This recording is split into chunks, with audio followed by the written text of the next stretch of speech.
Acho que nós já podemos passar para o próximo slide. Aí temos a configuração do nosso grupo. Inclusive, queria ressaltar que é um grupo muito interessante, um grupo diverso, um grupo muito rico, em que cada uma e cada um tem um background muito interessante, no tratamento dos temas relacionados ao mundo do trabalho e é responsável.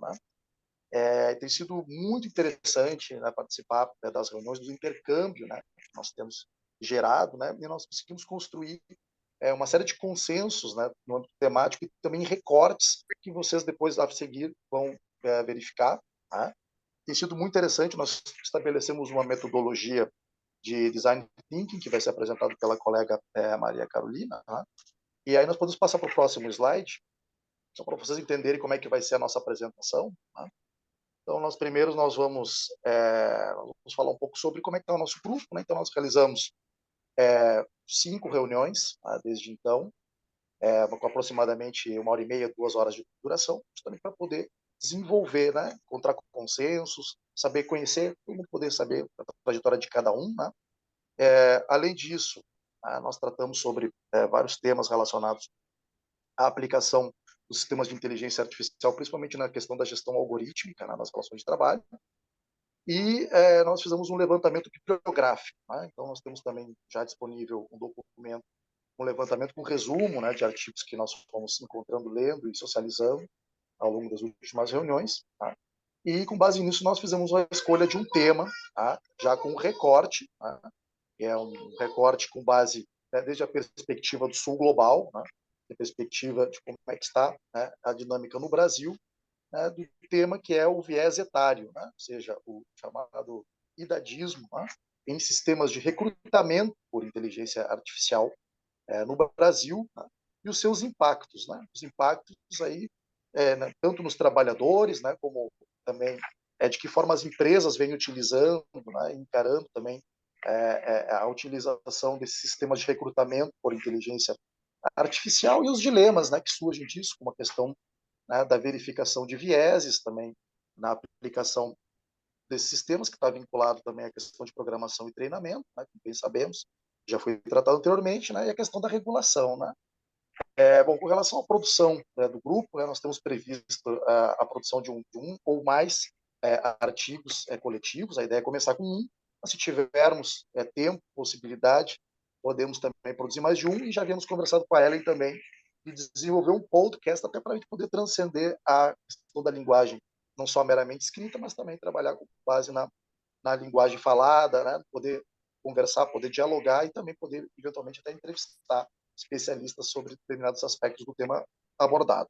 Então, aqui vai ser falado um pouco do contexto que nós nos encontramos agora, que nós estamos trabalhando no âmbito dos princípios da IA responsável aplicados ao mundo do trabalho, num contexto também desde o sul global e também em outros países de mudanças demográficas. Então, nós vamos abordar essa perspectiva e os desafios que vão desde o indivíduo até o campo regulatório, gente? Então, essa foi a escolha do recorte, saúde.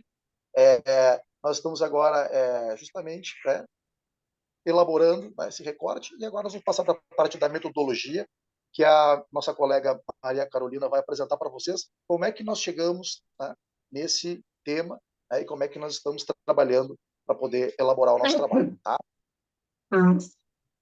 Oi, gente, boa tarde. Vou tentar ser rápido aqui. Antes da gente, enfim, entrar então, nas discussões, a gente achou que fazia sentido a gente dar um passo para trás e trazer todo mundo em como chegamos até aqui, Então, pensando, nessa metodologia um pouco mais aberta, um pouco mais próxima do que a gente chamaria de design thinking, o modelo das nossas reuniões, Então, como chegamos até aqui foi pensando um pouco mais em expansão e abrir os caminhos para depois fazer os recortes. Então, a gente se conheceu, a gente conversou para tentar, como o Otto falou, temos backgrounds muito diferentes vindos aqui, então foi muito interessante fazer essa conciliação. Fizemos esse levantamento de interesses, de materiais, do que cada um já conhece, estaria interessado em conversar, para depois a gente fazer esse fechamento um pouco mais, então fazer uma discussão e seleção baseando-se, se baseando no que foi dito. Então, os pontos, né, que a gente vai tratar, uma das primeiras coisas que foi levantada justamente foi a fase de recrutamento, então, tratando do universo do trabalho, fechando um pouco mais em recrutamento, e aí entra junto, né, o reskilling e também os vieses, as discriminações que poderiam acontecer nesse processo. E agora a gente está numa segunda fase, então agora um pouco mais fechado, em que a gente vai levantar possíveis análises, possíveis perguntas de pesquisa, experimentos, né, que a gente sabe, que a gente soube que outros pesquisadores estão fazendo, para depois fechar também novamente nessa mesma movimentação, para a gente discutir, selecionar um pouco, fazer essa convergência no que a gente encontrou e no que a gente acha interessante de continuar conversando, tá? Então, da parte da metodologia, só para todo mundo ficar um pouco mais a par. Aí eu passo agora a palavra para cada um. Muito obrigada, Maria Carolina. Boa tarde a todos e todas. Bom, dando continuidade, a gente vai falar um pouco sobre os impactos, né, da inteligência artificial na vida e nos direitos dos trabalhadores e das trabalhadoras, né? É um pouco falar sobre o impacto do recrutamento nesses direitos, né? Quando a gente fala de recrutamento e movimento sindical e direitos dos trabalhadores, né? A gente tem uma questão muito importante, que é que quando a gente tem um trabalhador que já está vinculado a uma empresa ou a um sindicato, ele está organizado e ele pode buscar alguém para reclamar os seus direitos, né? Quando o trabalhador ou o candidato ele está ali na fase de recrutamento, ele ainda ele não tem quem buscar se ele for excluso, se ele for se ele tiver algum problema, algum preconceito ali durante o recrutamento dele, ele é um trabalhador atomizado ainda. Ele não está organizado e ele não tem quem buscar, ele não tem como reclamar os próprios direitos. Então, dentro do movimento sindical, eu acredito que existe um desafio muito grande, né, de buscar aí quando a gente fala sobre as regulações, sobre as proposições, sobre os posicionamentos que possam ajudar o direito do trabalhador, também falar sobre essa questão. Dando exemplos de softwares de contratação preditiva, né, falando da parte de recrutamento e vieses, e alguns preconceitos que a gente tem de vieses de gênero, vieses sociais, vieses raciais, a gente pode dar alguns exemplos. Por exemplo, tem um software ele dá para o empregador a possibilidade de um trabalhador se sindicalizar. E aí, esse candidato, se ele tiver uma possibilidade muito grande de se sindicalizar, ele já recebe uma pontuação menor. Então, já é um problema aí, uma questão específica de viés social. Temos outros vieses também, que a gente encontrou em vários artigos, sobre até o endereço da pessoa, se a pessoa tem um endereço num bairro mais popular, as faculdades também, se a pessoa vem de uma faculdade popular. Só um minutinho, filha. Se a pessoa vem de uma faculdade popular... Gente, só um...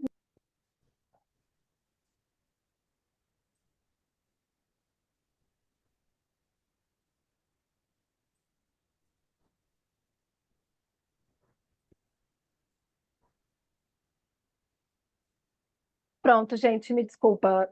Estou com uma filha de férias aqui. Prontinho, perdão. Tomara que eu consiga tirar esse tempo aí da apresentação, desculpa. Bom, e aí, seguindo os nossos preconceitos, né? A gente tem o preconceito da faculdade popular também, que o candidato recebe uma nota mais baixa. O Celso, nosso companheiro aqui do grupo, encontrou um artigo muito interessante também, falando sobre os sobrenomes, sobrenomes das pessoas. Por exemplo, se a pessoa tem um sobrenome ligado a uma família de negros nos Estados Unidos, ela também recebe uma pontuação menor, ela tem uma chance menor de ser contratada. Se ela tem um artigo também do Celso que ele encontrou também muito interessante, que é uma pessoa com um sobrenome muçulmano e uma pessoa com um nome Brad, bem nome branco dos Estados Unidos, assim, com o mesmo currículo, que o muçulmano não conseguiu a vaga e o Brad conseguiu a vaga. Então, são vários tipos de vieses, né? Dentro desses, esse grupo, eu acredito, já estuda bastante a questão dos vieses e a gente precisa falar um pouco sobre os desafios para tentar ajudar, para tentar apoiar os trabalhadores, né, com essas questões de recrutamento, né? Então, assim, a gente vê que para o sindicalismo, né, para o mundo sindical, um desafio muito grande que a gente encontrou foi de conhecer essas ferramentas exatamente, né, e também saber como elas funcionam e saber como se posicionar sobre o assunto. Por exemplo, sobre a questão de regulação e organismos internacionais, a gente pesquisou bastante. Eu participo de um grupo junto com a OIT de Genebra sobre pesquisas de trabalhadores de plataformas. Eu sei que esse grupo ele ainda é uma reunião interna que vai tentar fazer uma regulação, uma proposição, um posicionamento sobre trabalhadores de plataformas em 2025. Quando a gente fala de recrutamento, então, essa ideia de posicionamento nem existe. Então, assim, se a Organização Internacional do Trabalho tem essa lacuna, né? Eu acho que a gente, como grupo, como pesquisadores, a gente tem também esse trabalho, esse desafio de tentar apoiar nos posicionamentos, nas regulações, trazendo aí alguns exemplos, como a gente tem da primeira lei de Nova York, né, a primeira lei específica para inteligência artificial, recrutamento e mundo do trabalho. Então, eu acho que são alguns exemplos, que aí é uma coisa que o Virgílio fala muito, que é muito interessante, sobre a questão do sul global. Como a gente tem o desafio do sul global nesse momento, quando a gente fala de direitos dos trabalhadores e inteligência artificial responsável. A gente tem, por exemplo, na Espanha, já alguns sindicatos que têm posicionamentos específicos, cartilhas, para questões de inteligência artificial, tanto de questões de mercados de trabalho e em alguns treinamentos, como a nossa companheira Angeli vai falar mais para frente, como questões de direitos mesmo. Então, assim, a Espanha já tem, a Europa já está um pouco adiantada, os Estados Unidos a gente vê aí já com algumas legislações, né? E a gente vê a continuidade da desigualdade do sul global também nessa situação. Então, a gente tem esse papel aí muito importante para seguir junto com esse grupo nessa questão de regulações. Obrigada, pessoal. Acho que eu extrapolei um tempo um pouco, peço desculpa. Vou passar para o Celso. Boa tarde, pessoal. Bom, então, obrigado pela oportunidade, pelo tempo. Vou falar só de 2 slides aqui sobre um contexto, na verdade, né? O nosso grupo ele está em constante discussão. Eu acho que é uma das riquezas do grupo é essa diversidade, né? De trajetórias, formações, opiniões, visões. Então, eu acho que enriquece bastante. Contexto, o que a gente está estudando, então? Nós estamos estudando o envelhecimento da sociedade no Brasil e no mundo, tá? Que é algo positivo, as pessoas estão ficando mais velhas. As novas tecnologias estão surgindo de forma constante, isso é uma premissa, ou se distribuindo intensamente, como no caso da inteligência artificial, porque a inteligência artificial não está surgindo agora, ela já surgiu já há bastante tempo, ela se intensificou no último ano pelo uso dos grandes modelos de linguagem. Bom, saiu recentemente, só quis mencionar aqui um estudo do FMI, inclusive o Fórum Mundial de Davos estão discutindo inteligência artificial também, agora que está acontecendo. O estudo do FMI de 14/1, ele mostra os impactos da IA no trabalho, inclusive fatiando os países nas suas condições econômicas, se é um país desenvolvido, em desenvolvimento ou subdesenvolvido. Tá? Você tem impactos diferentes, mas o que está acontecendo é o aumento dessa desigualdade. É por isso que a gente precisa fazer alguma coisa para endereçar, para que não se aumente essa desigualdade. Impactos na qualidade de vida, isso de uma maneira geral, quer dizer, com o envelhecimento, benefícios e desafio dessa interseção, ou seja, entre o envelhecimento da população e o crescimento do uso e disseminação da IA. A IA, e aqui eu faço uma ênfase no LLM, né, os grandes modelos de linguagem, porque há um ano atrás, quando, enfim, a OpenAI criou o ChatGPT, isso foi um grande evento que muda bastante o aspecto de IA. Até então, a IA ela afetava os trabalhos e tarefas repetitivas, só que a partir daí ela também afeta tarefas não repetitivas, dados não estruturados, trabalhos intelectuais. Então, isso para mim é um grande marco. Tá? A ênfase que a gente está dando, então, é em recrutamento e seleção e a ênfase ainda com as pessoas mais velhas. Em que ótica? Sobre a ótica da empresa, então a gente pretende investigar na ótica da empresa que está recrutando, usando o sistema de IA para recrutar, e a ótica do candidato também, essa pessoa mais velha, quer dizer, como é que ela sente, como é que ela experiencia essa situação. Os vieses que a gente já comentou, quer dizer, vários vieses, existem vieses tácitos ou explícitos de humanos e de sistemas algorítmicos, tá? O que acontece muitas vezes é que o próprio algoritmo ele lê vieses explícitos dos humanos e vieses implícitos, porque ele tem essa capacidade de reconhecimento de padrões que muitas vezes os humanos nem percebem, né? E aí, exemplos, vieses ou discriminações de gênero, raça, idade, sindicalismo, condição econômica, processos judiciais, entre outros, né? Eu acho que, assim, tecnologia existe para capturar todos esses dados. Ou como que essa tecnologia ela é endereçada, ou que tipo de ações afirmativas para se evitar é o que a gente vai discutir e propor. Então, nosso foco atual nessas discussões, recrutamento e seleção, utilizando IA, e a pessoa mais velha, até a definição, o que é a pessoa mais velha, na ótica das empresas e dos candidatos. Qual que é o norte geral? Quer dizer, o projeto, o sistema de IA deveria ter o ser humano em sua centralidade. Então, essa é uma das óticas que a gente está colocando, né, a centralidade do ser humano, e não a centralidade, quer dizer, da produtividade, que normalmente é por onde é desenvolvida as IAs nas empresas. E também esse foco do sul global, quer dizer, esses impactos diferentes. Uma coisa é falar ou ler artigos ou trabalhos no hemisfério norte, em países desenvolvidos. Outra é falar em países em desenvolvimento, ou falar da América Latina, ou falar do Brasil. Tá? Próximo slide, por favor. E aqui, assim, nessa fase que a gente está desenvolvendo essas discussões, então, assim, surgem muitas questões que poderiam ser questões de pesquisa. Aqui a gente colocou questões introdutórias, tem essa e muito mais outras, né? Quanto mais a gente estuda, mais perguntas a gente tem. Então, por exemplo, né? O profissional mais velho, ele é considerado quando do desenho de um sistema de IA, de recrutamento e seleção, por exemplo, uma empresa de software que a desenvolve, tá? A empresa que vai contratar e usa um sistema de IA, ela pensa no profissional mais velho? Quais são as evidências que sim ou que não? Aqui só um parênteses, um asterisco aqui, eu tenho um certo lugar de fala porque eu tenho uma empresa de recrutamento, eu tenho uma consultoria de RH, então eu lido muito com essas experiências, com essa visão prática do que acontece, o que é dito e o que não é dito. Tá? Como o profissional mais velho se sente nessa jornada de busca por oportunidades de emprego que usam ou não a IA, o nosso foco é em IA, por exemplo, variáveis de controle, quer dizer, como que o aspecto da nacionalidade da empresa ela interfere? Será que interfere? O tamanho da empresa, a idade da empresa ou a maturidade. Startups, elas têm um comportamento diferente. A gente escuta muito aquela coisa de que a startup mais jovem, ela acaba não privilegiando ou discriminando o mais velho. Será que também, muitas vezes, também não tem o inverso, o mais velho olhando para a empresa mais jovem, para o profissional mais jovem?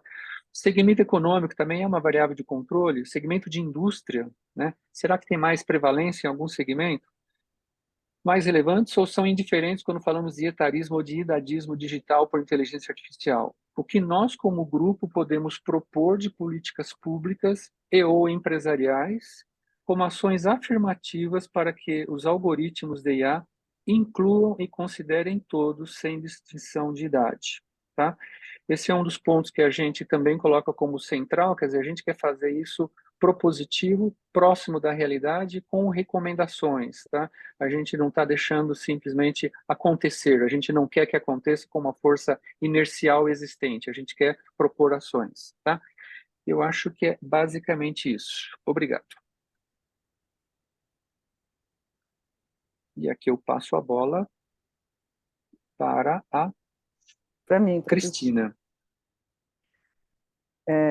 boa tarde, gente. Muito bom estar aqui com vocês. Então, o nosso recorte a partir de tudo que a gente viu até aqui seria o envelhecimento, né? A gente olhou para esse momento em que a população do mundo está envelhecendo. Aqui tem um gráfico, né, do Departamento de Assuntos Econômicos da ONU sobre a população nos países desenvolvidos e em desenvolvimento, a quantidade de pessoas, né, principalmente nos países em desenvolvimento, com pessoas com 60 anos ou mais em 2050, né? E essa questão das palavras, né? Como que a gente vai nomear essas pessoas, 45 mais, 55 mais, 60 mais, que foi uma discussão que a gente teve aqui no grupo, e que também vem com a reelaboração do ícone, né? Do que representa essa pessoa com 60 a mais, por exemplo, que antes era uma pessoa que usava uma bengala e hoje tem esse novo símbolo ou ícone. Por favor, pode passar. Então, o que isso significa? Aqui eu fiz uma busca, pode passar, uma busca no Google, né? Os profissionais com mais de 50 anos devem, e a primeira palavra foi trabalhar, não sei se é porque eu já estava fazendo alguma pesquisa sobre isso, e uma matéria que saiu em outubro do ano passado na Folha sobre a exclusão de idosos com 60 a mais, que é uma população que já supera as dos jovens com 20 anos, né? E o preconceito com a idade, né, que torna essas pessoas invisíveis, tanto para as empresas, né, como consumidores, né? Então, nessa matéria ele aborda uma questão de um professor da USP, inclusive foi comprar um carro com o filho e o vendedor só se dirigia ao filho e não a ele, e o carro era para ele, né? Então, as pessoas com 60 a mais ou até 50 a mais, a gente deixou isso meio nebuloso, não são contempladas tanto no consumo, né, quanto no trabalho, né? Pode passar um pouquinho para frente, por favor? Então, a questão da palavra mesmo, idadismo, né? É uma questão que eu discuti com o grupo, né, em vegetarismo mais idadismo, é uma recomendação do Relatório Mundial sobre o Idadismo da Organização Pan-Americana de Saúde, porque a palavra, não existe palavra neutra, mesmo que ela esteja em estado de dicionário, como diz o Drummond, né? A palavra traz consigo uma série de coisas. Essa palavra idadismo foi um termo que nasceu em 68 com o Robert Blutter, nos Estados Unidos, né, que ele é uma pessoa de RH, né? E esse relatório aborda de maneira bem concisa o que seria o idadismo, né? Quando a idade é usada para categorizar, dividir pessoas de maneira a causar prejuízos, desvantagens e injustiças para arruinar a solidariedade entre as gerações. Isso faz parte da descrição desse relatório, é um relatório extenso, tem 133 páginas, foi feito no ano passado, e ele discute, inclusive, o uso da palavra idadismo em outros países, em outras línguas, né? Então, tem o ageísmo, o etarismo, ou ainda o criancismo, o adultismo, que não é só uma questão do mais velho, mas também o idadismo também prevê olhar para o mais jovem, né? E nas minhas pesquisas de doutorado, também no pós-doutorado, sobre os processos de trabalho, especificamente da publicidade, existe um termo muito comum, que é a juniorização, que é uma maneira de chamar jovens profissionais. Alô? Desculpa, entrou um som, desculpa, falei alô. Jovens profissionais que são eles estão entrando no mercado de trabalho, e isso também é uma crítica a esse tipo de profissional. Então, só para a gente, aqui é um contexto do que significa estudar esse recorte de recrutamento e idadismo. Pode ir para frente, por favor? Então, aqui é só uma questão das formas de idadismo, né, que é o estereótipo, o preconceito e a discriminação, que são as três formas que são estudadas, né? Como a imagem que as pessoas têm, o preconceito que isso ocasiona e a discriminação, que é tanto de oportunidades ou não. Aqui eu trago um recorte desse estudo da comparação de percepções de discriminação contra pessoas a partir de 55 anos em 25 países da União Europeia. É que não dá para a gente ver, mas é bem grande, né, o percentual. Bastante, o azul, né, é muito generalizado e o bastante generalizado. Então, dá para a gente ver que é a cor que mais predomina nos países, em alguns países, sendo que os mais desenvolvidos isso é um pouco menor, né? Pode seguir. Então, o idadismo em relação ao trabalho é um olhar muito específico dos 45 mais, 55 mais, enfim, que pode ser tanto profissional, que seria no caso das leis e de regras que podem contornar ou minimizar ou mitigar esse tipo de problema, como a gente pretende estudar. Interpessoal, que é a relação entre as pessoas, e no caso do trabalho isso é muito evidente, né? Porque existem muitas vieses nesse sentido, dos humanos também, né? E o idadismo consigo mesmo, de se considerar incapaz, ou jovem demais, ou velho demais para determinada tarefa, né? Então, o idadismo, em todas as suas formas, é a prioridade da década do envelhecimento saudável, né, que é de 2021 a 2030, que faz parte da Agenda do Desenvolvimento Sustentável de 2030. E só um recorte, né, sobre a palavra estereótipo, né, que foi estudada pela primeira vez em 1960 por Walter Lippmann, um livro que chamou Opinião Pública, né, que ele estuda o preconceito como uma estrutura cognitiva que nos ajuda a processar as informações, né? Então, os meios de comunicação utilizam muito os preconceitos, que é uma maneira de encurtar o tempo para a gente formar a imagem de indivíduos, né? Então, essa imagem que a gente vê, principalmente na publicidade, né, dessa pessoa com 50 a mais, 60 a mais, é uma construção, né? É uma linguagem, é uma construção. E, na verdade, na linguagem verbal, a gente vê os clichês, né, os lugares comuns, os ditos populares, as verdades, né, que são consideradas verdades absolutas. Então, uma das estratégias dos vieses é esse estereótipo, né? Pode ir mais adiante, por favor. E aqui eu só trouxe um recortezinho da Comissão Europeia de Regulação da Inteligência Artificial, que considera alguns aspectos dos riscos da IA, da regulação da IA. E o emprego, a gestão de trabalhadores e acesso ao trabalho independente faz parte do alto risco que eles estão estudando nessa regulação. Então, a gente tem levantado muitas questões, a heterogeneidade do grupo tem nos trazido muitos desafios, inclusive pelos pontos de vista diversos, né? Mas é que eu sempre insisto que não existe palavra neutra. Então, a partir do momento que você começa a nomear as coisas, né, isso já traz em si certo preconceito, certa discriminação, né? Então, é um dos pontos que a gente deve considerar nos vieses, não só nos humanos, como da IA. Obrigada, gente. Pode seguir. Agora quem vem agora mesmo? Sou eu. Angeli. Boa tarde, pessoal.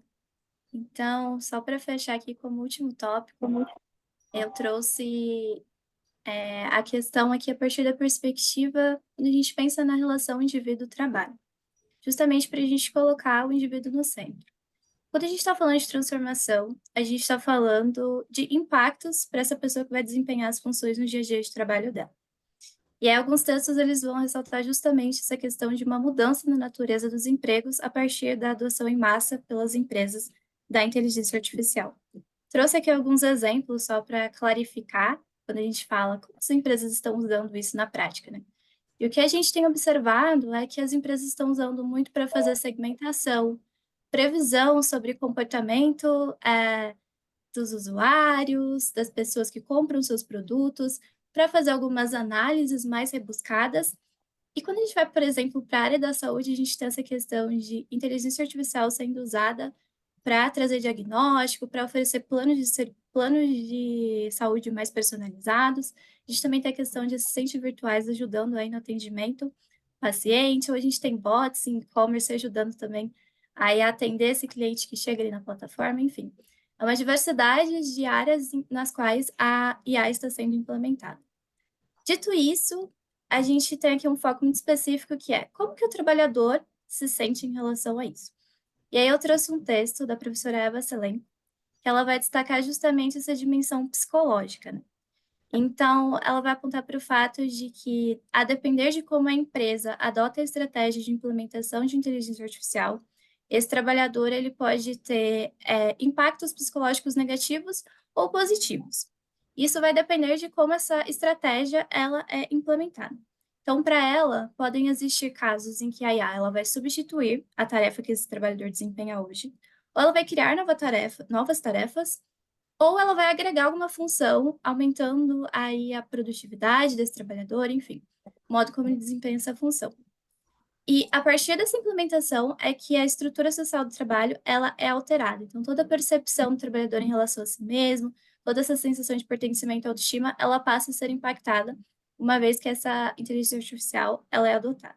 E aí eu trouxe dois exemplos, né? O positivo, digamos assim, e o caso que a gente tem uma substituição do trabalhador. Então, no primeiro caso, a gente tem o ChatGPT sendo usado aí em uma pesquisa do MIT para avaliar o desempenho de escrita de alguns profissionais, né? E aí, as pessoas que usaram o ChatGPT, elas conseguiram concluir suas tarefas com 40% mais rapidamente em relação às pessoas que não usaram, e elas receberam notas 18% mais altas em relação às pessoas que não usaram. O segundo exemplo que eu trago é um estudo acadêmico, né, que eles fizeram, no qual eles usam inteligência artificial para treinar a habilidade de resolução de conflitos, dando um panorama aqui de como a IA ela pode ser usada para treinar tanto habilidades que a gente chama de hard skills, quanto soft skills, né, que seriam as habilidades interpessoais. E aqui o exemplo no qual a IA vem substituindo o trabalhador, eu trouxe uma matéria, foi publicada na BBC, que vai contar o caso do Dan, que ele era um redator de uma equipe de marketing, e ele e sua equipe foram demitidos a partir do momento que a empresa decidiu utilizar a IA para fazer essa função de redação no time de marketing, né? E bem, diante de todo esse cenário, o que isso gera para o trabalhador? Gera uma ansiedade em relação a tenho que me qualificar, tenho que desenvolver as competências que o mercado diz que eu tenho que desenvolver, né? Isso acaba gerando algumas preocupações e ansiedades. Então, como que você se posiciona nessa corrida, né, que o mercado impõe? E trazendo esse recorte também do idadismo, do etarismo, enfim, como que esse profissional, que às vezes ele não está trabalhando essa habilidade, às vezes ele é demitido, como que ele se recoloca no mercado? Como que a empresa está dando a chance dele também se desenvolver igual os profissionais mais novos, né? A gente sabe que tem muitos programas que eles facilitam a entrada em empresas, né, para vagas de entry level. Então, você entra no programa de trainee, por exemplo, a empresa tem todo um programa desenhado para você desenvolver suas competências, um plano de carreira personalizado. Mas e para o trabalhador mais velho que quer se recolocar no mercado, por exemplo? Isso existe? É uma pergunta aqui que a gente está tentando pesquisar e responder, né? Mas, enfim, trazendo um pouquinho aqui para essa questão das habilidades, alguns autores vão pontuar que atualmente a gente tem uma ênfase em habilidades interpessoais, como criatividade, inovação, e outros autores também nos estudos, eles vão trazer essa percepção de que o mercado tem buscado cada vez mais proficiência digital e habilidades de análise de dados. E aí eu trouxe aqui o último relatório do Fórum Econômico Mundial sobre habilidades, no qual ele vai falar que 44% das habilidades-chave dos trabalhadores vão ser alteradas nos próximos 5 anos, né? E aí a gente tem algumas das habilidades, das 10 principais habilidades buscadas ali em 2023 pelas empresas. Dentre elas, a gente pode notar que a maioria ou é habilidades cognitivas, ou são habilidades, né, que a gente fala de interpessoais. Então, flexibilidade para se adaptar, motivação, curiosidade, aprendizagem lifelong learning, né, constante, enfim. Uma habilidade hard skill, a única que aparece aqui no nosso ranking é a literacia em tecnologia. Mas, enfim, só para trazer um panorama assim, para o que as empresas estão olhando, né?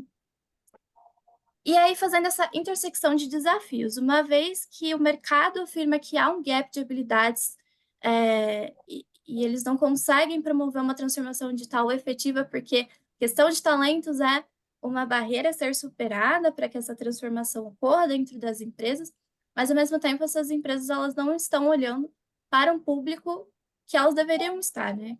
No caso, promover oportunidades também para essas pessoas. E aí eu trouxe aqui um artigo da professora Vaishali, no qual ela vai destacar o porquê é tão desafiador a gente promover questões de reskilling e upskilling dentro das empresas. Então, tem desde a percepção negativa, né, que a gente tem esse estereótipo em relação a pessoas mais velhas terem uma dificuldade em aprender tecnologia, né, então os executivos passam a assumir isso.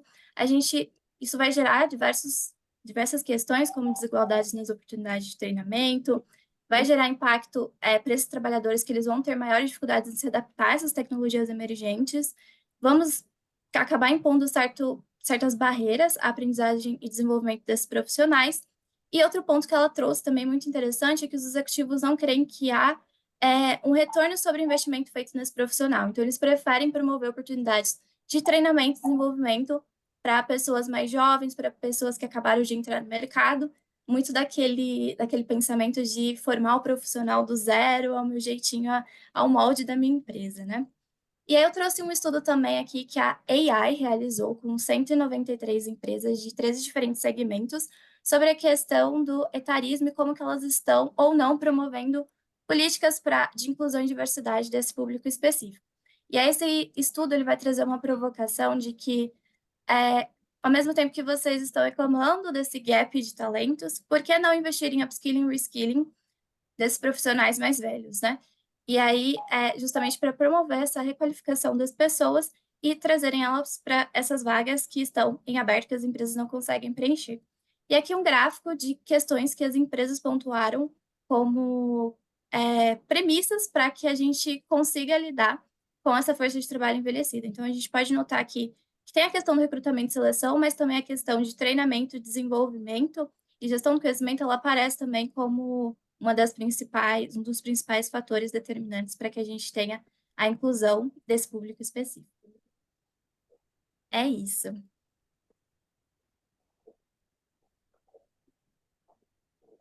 Acho que agora eu passo a palavra para o Atahualpa finalizar Só aqui para para a fazer gente. passar para o último slide, né? Acho que nós temos um último agora, que é para o fechamento da nossa apresentação. Primeiro agradecendo, né, mais uma vez a oportunidade de poder transmitir para vocês de que forma nós estamos trabalhando. Né? Isso aqui é um processo que tem segmento, tá? Nós vamos continuar trabalhando. Temos o desafio, né, que já começamos agora, de colocar essas ideias, esses recortes, essas leituras no papel. Nós já temos um documento com levantamento bibliográfico que está à disposição no Drive, né, inclusive aqui no Slack, né, e essa apresentação aqui também, né, ela também está disponível, né, e bom, temos esse desafio agora de poder trabalhar nesse recorte, né, que é bastante desafiador, como eu havia comentado no início, em função não só da transição, né, tecnológica, mas também demográfica, né?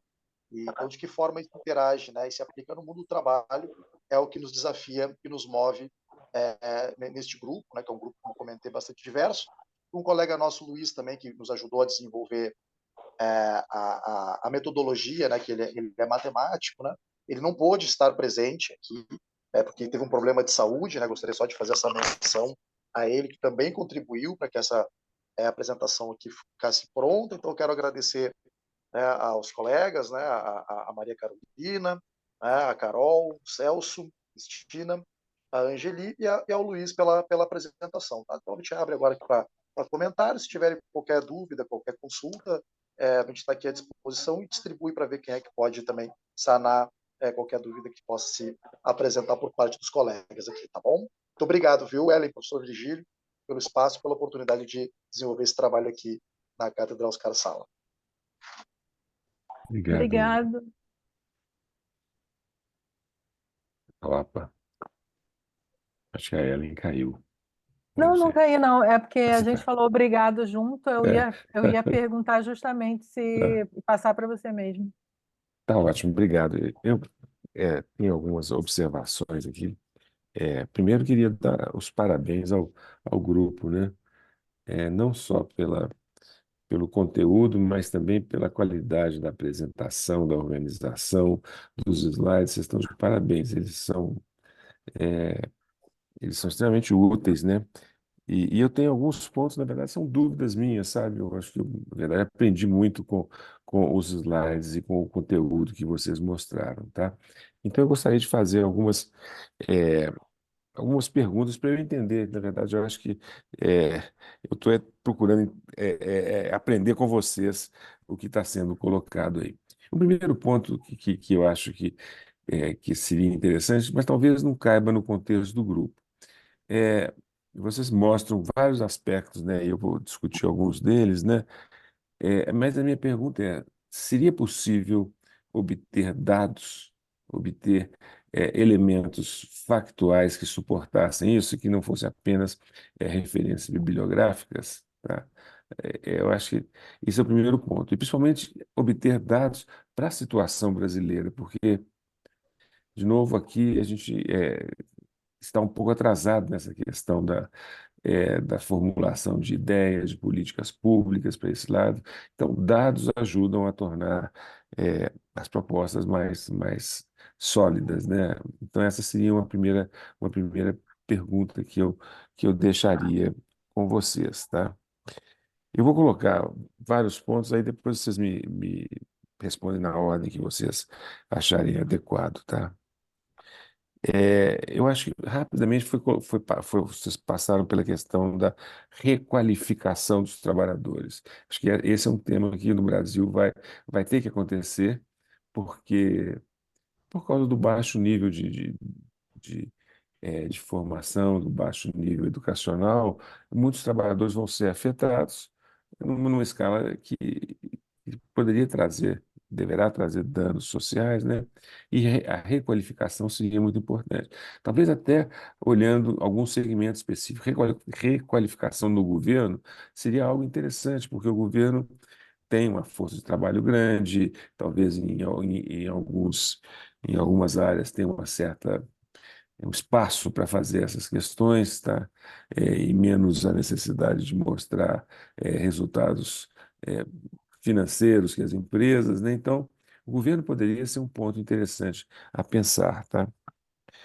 É, quando eu estava vendo os perfis de vocês, né? Então, tem gente de jornalismo, tem gente de diversas áreas, né? Uma das preocupações que eu leio nos artigos, nas notícias, né, é o impacto de IA no trabalho jornalístico, né? Recentemente, uma semana atrás, na revista, no Journal, né, chama Proceedings of National Academy of Science, que é dos Estados Unidos, que é uma revista tão prestigiosa, feita Science, Nature, né? Eles trouxeram um pequeno artigo no início da revista, né, do caso do âncora Anderson Cooper, da CNN nos Estados Unidos, né? E um experimento que foi feito com pesquisadores, né, da Universidade da Califórnia, em que eles criaram o Anderson Cooper é, falso, no sentido de que criaram uma imagem dele, as movimentações todas, e ele apresenta um jornal onde também as notícias foram geradas por IA. Então, aí tem dois lados, né? Tem a substituição do humano e tem a criação de uma nova realidade, que são as notícias escolhidas por isso. Mas tem essa substituição do humano que, que se enquadra no tema que vocês trabalharam tão bem nessa apresentação, né? Uma pergunta também que eu gostaria de fazer é e talvez vocês saibam bem mais do que eu isso, qual a percepção do movimento sindical no Brasil sobre o avanço da IA? Eu vou fazer essa pergunta, depois vocês, por favor, me respondam na ordem que quiser. Mas essa é uma preocupação. Vou fazer um paralelo, todo mundo é muito novo, né? Mas eu lembro dessa questão, já que vocês falaram etarismo, essa questão toda hoje, e eu lembrei que nos anos 80, o sindicato dos bancários era extremamente forte. Ele parava o Brasil com as greves. Ameaçavam parar e paravam o Brasil, paravam as agências bancárias. De uns 10 anos para cá, ele já não tem nenhuma força mais para ter um impacto. Uma greve hoje de bancários, pouco impacto tem na vida das pessoas, por causa de todo o fluxo de trabalho que é realizado via dispositivos digitais, né? E aí, a minha pergunta aqui, olhando para trás, será que o movimento sindical, especificamente no caso dos bancários, não teve a visão desse futuro? Será que eles não avaliaram essa possibilidade de que a tecnologia ia torná-los sem poder político? Essa foi uma questão que me ocorreu ao ver as questões que vocês. Anotei também aqui que vocês falaram, acho que foi a Carol que falou da questão dos sobrenomes, né? Em 2013, uma professora do MIT, negra, ela é professora de Harvard, eu até tive bastante contato com ela, mas ela é formada no MIT, é professora de Harvard, na escola de governo. Ela chama-se Latanya Sweeney. Latanya Sweeney é um nome de negros, tá? Soa como negros, e nos Estados Unidos é um nome usado por pessoas negras, né?